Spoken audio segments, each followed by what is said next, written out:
छोटे से कच्चे घर के बाहर खड़ी सावित्री की आंखों में आंसू थे, लेकिन इस बार वो दुख के नहीं थे, क्योंकि आज उसका बेटा, जिसे लोग नाचने वाला लड़का कहते थे, जिसे लोग सर्कस वाला कहकर हंसते थे, आज वही लड़का देश का सबसे बड़ा अफसर IAS बन चुका था। लेकिन यह कहानी इतनी आसान नहीं थी। ये कहानी है गरीबी, त्याग, प्यार और जुनून की। गांव के कोने में मिट्टी का एक छोटा सा घर था। उस घर में रहती थी सावित्री। उसका पति कई साल पहले दुनिया छोड़ चुका था। अब उसका एक ही सहारा था, उसका बेटा विशाल। सावित्री दिन भर लोगों के घरों में काम करती, कभी बर्तन, कभी झाड़ू, कभी खेतों में मजदूरी, और रात को थकी हुई आंखों से अपने बेटे को पढ़ते हुए देखती तो सारी थकान भूल जाती। माँ, एक दिन मैं बड़ा आदमी बनूंगा, विशाल अक्सर कहता। सावित्री मुस्कुरा देती, तू बस पढ़ बेटा, भगवान सब ठीक करेगा। विशाल बचपन से ही अलग था। पढ़ाई में तेज, कला में निपुण, स्वभाव से शांत और दिल से बहुत साफ। स्कूल में टीचर भी कहते, ये लड़का बहुत आगे जाएगा। लेकिन गरीबी हमेशा उसके रास्ते में खड़ी रहती। कभी किताबें नहीं, कभी फीस नहीं, कभी खाना भी अधूरा। फिर भी विशाल हार नहीं मानता।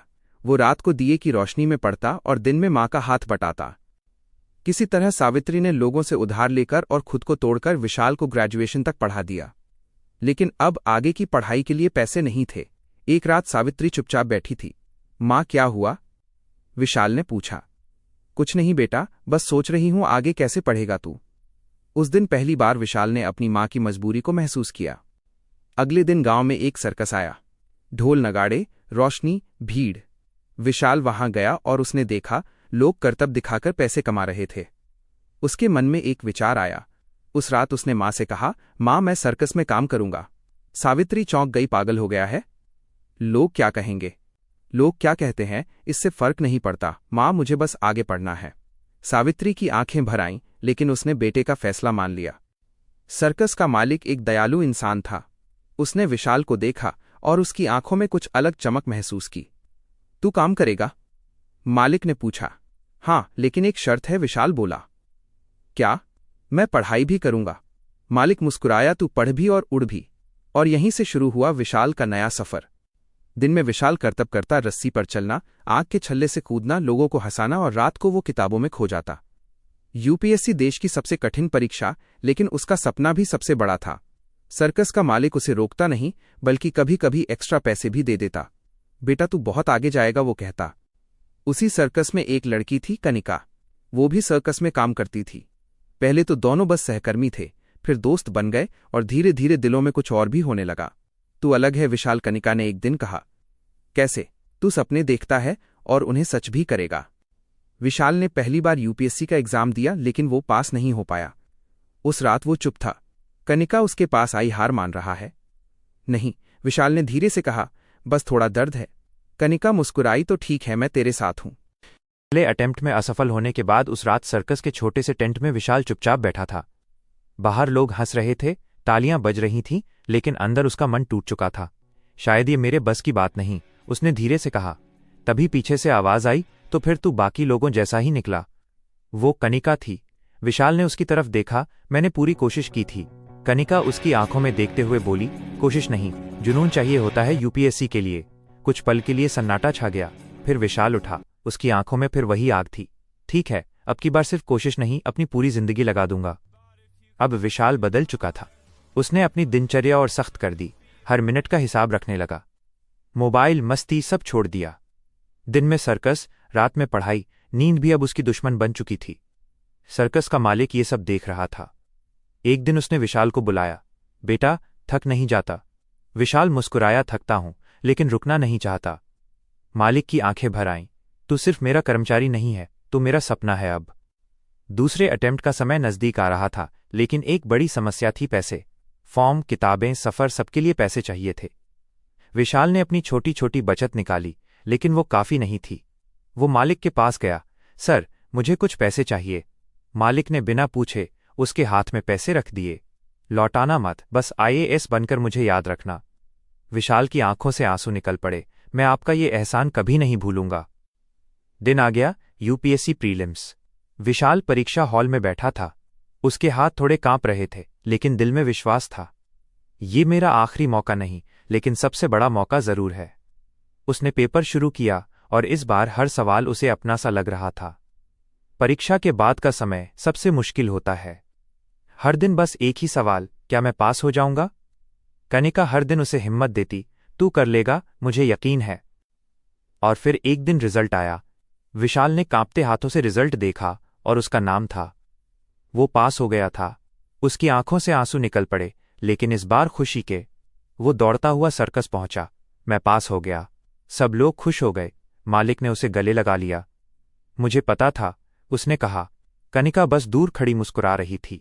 अब असली जंग शुरू हुई थी, मेंस एग्जाम। विशाल ने खुद को पूरी तरह पढ़ाई में झोंक दिया। दिन में काम कम, पढ़ाई ज्यादा। मालिक ने खुद कहा, तू सिर्फ पढ़, सर्कस मैं संभाल लूंगा। ऐसा मालिक शायद किस्मत वालों को ही मिलता है। मेंस के दिन विशाल पूरी तैयारी के साथ गया। पेपर कठिन था, लेकिन वो तैयार था। हर सवाल में उसकी मेहनत झलक रही थी। जब वो बाहर निकला तो पहली बार उसे लगा, हाँ, अब मैं सच में करीब हूं। लेकिन असली डर अभी बाकी था, फाइनल रिजल्ट। दिन, हफ्ते, महीनों में बदल गए। हर दिन एक जैसा इंतजार, चिंता, उम्मीद। सावित्री रोज भगवान से प्रार्थना करती, मेरे बेटे की मेहनत रंग लाना। और फिर वो दिन आ गया, फाइनल रिजल्ट। विशाल ने कांपते हाथों से वेबसाइट खोली। उसका दिल तेज धड़क रहा था। उसने अपना रोल नंबर डाला और कुछ सेकंड के लिए सब कुछ रुक गया। फिर उसका नाम स्क्रीन पर चमक रहा था। वो सिलेक्ट हो चुका था। सबसे पहले वो अपनी माँ के पास गया। सावित्री दरवाजे पर खड़ी थी। माँ, उसने कहा, मैं IAS बन गया। सावित्री कुछ पल तक उसे देखती रही, फिर रोते हुए उसे गले लगा लिया। आज तेरे बाप का सपना पूरा हो गया बेटा। उस दिन एक गरीब माँ अमीर हो गई थी अपने बेटे की कामयाबी से। रात को विशाल सर्कस गया। सब लोग खुश थे, लेकिन उसकी नज़र सिर्फ एक को ढूंढ रही थी, कनिका। वो कोने में खड़ी थी। विशाल उसके पास गया। मैं जीत गया। कनिका मुस्कुराई, मुझे पता था। कुछ पल की खामोशी, फिर विशाल बोला, अब क्या तू मेरी जिंदगी का हिस्सा बनेगी? कनिका की आंखों में आंसू आ गए। मैं तो पहले से ही हूं। 2 साल बीत चुके थे। अब वही विशाल जो कभी सर्कस में करतब दिखाता था, आज एक जिले का IAS अधिकारी था। बड़ा बंगला, सरकारी गाड़ी और लोगों का सम्मान। लेकिन इतनी ऊंचाई पर पहुंचने के बाद भी उसका दिल आज भी वहीं था, अपने गांव, अपनी मां और अपने सर्कस के परिवार के पास। एक दिन ऑफिस में बैठा विशाल फाइल देख रहा था, लेकिन उसका मन कहीं और था। उसे याद आया वो टेंट, वो सर्कस, वो मालिक और कनिका। उसने खुद से कहा कि मैं आज जो भी हूं, उनकी वजह से हूं। और उसी पल उसने फैसला लिया कि अब लौटने का समय आ गया है। एक बड़ी सरकारी गाड़ी सर्कस के बाहर आकर रुकी। सर्कस अब पहले जैसा नहीं था। टेंट पुराने हो चुके थे, भीड़ कम हो गई थी और लोग उदास थे। अचानक गाड़ी से एक अधिकारी उतरा, सूट बूट में और आत्मविश्वास से भरा हुआ। सब लोग घबरा गए कि लगता है कोई बड़ी समस्या हो गई या कहीं सर्कस बंद तो नहीं होने वाला। मालिक भी बाहर आया और उसके चेहरे पर चिंता साफ दिख रही थी। साहब, कोई गलती हो गई क्या? मालिक ने हाथ जोड़कर कहा। वो अधिकारी कुछ पल चुप रहा, फिर धीरे से मुस्कुराया और बोला कि गलती तो हुई है। सबके दिल की धड़कन तेज हो गई। उसने आगे कहा कि इतने साल आपने मुझे पहचानने में देर कर दी। मालिक चौंक गया और पूछा कि क्या मतलब? तभी उस अधिकारी ने अपने चश्मे उतारे और कहा कि मैं आपका वही विशाल हूं। कुछ पल के लिए पूरा सर्कस जैसे थम गया। फिर अचानक मालिक की आवाज कांप गई और उन्होंने पुकारा, विशाल। वो दौड़कर आया और उसे गले लगा लिया। दोनों की आंखों से आंसू बह रहे थे। मालिक ने रोते हुए पूछा कि तू सच में IAS बन गया? विशाल ने कहा कि आपकी वजह से। पूरा सर्कस तालियों से गूंज उठा। भीड़ के बीच एक चेहरा चुपचाप खड़ा था, कनिका। उसकी आंखों में आंसू थे, लेकिन इस बार डर भी था। उसने सोचा कि क्या वो मुझे भूल गया होगा? तभी विशाल उसकी तरफ बढ़ा, धीरे धीरे, और उसके सामने आकर रुक गया। उसने मुस्कुराते हुए कहा कि इतनी दूर क्यों खड़ी है? कनिका की आंखों से आंसू बहने लगे और वो बोली कि तू बदल गया है विशाल। वो बोला कि हाँ, लेकिन एक चीज नहीं बदली। उसने पूछा कि क्या? विशाल ने जवाब दिया, मेरा प्यार। पूरा सर्कस देख रहा था। विशाल ने सबके सामने कहा कि आज मैं जो भी हूं, इस सर्कस और यहां के लोगों की वजह से हूं। फिर उसने कनिका का हाथ पकड़ा और कहा कि मेरी जिंदगी इस लड़की के बिना अधूरी है। उसने पूछा, कनिका, क्या तू मुझसे शादी करेगी? पूरा माहौल शांत हो गया और कनिका रोते हुए बोली कि मैं तो कब से तेरी हूं।